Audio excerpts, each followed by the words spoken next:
Welcome to Sweet Life Beat Life. We hope this video helps. You open Settings and go straight to Sound and Vibration. This gets you where Notification controls live. Once there, check the Notification Volume slider and Do Not Disturb toggle so you know the current state. Next, tap Notifications to see a list of apps.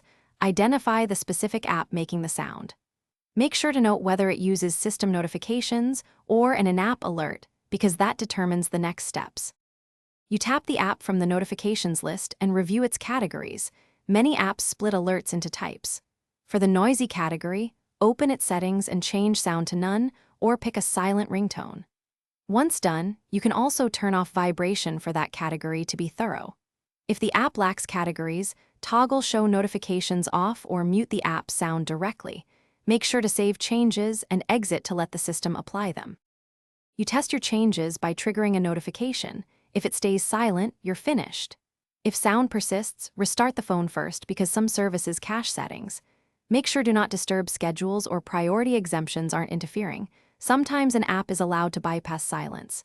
If needed, clear the app cache or reinstall it, then reapply the silent sound option. One key troubleshooting tip: check any companion apps or device-level sound. Thanks for watching. Consider subscribing if we helped you.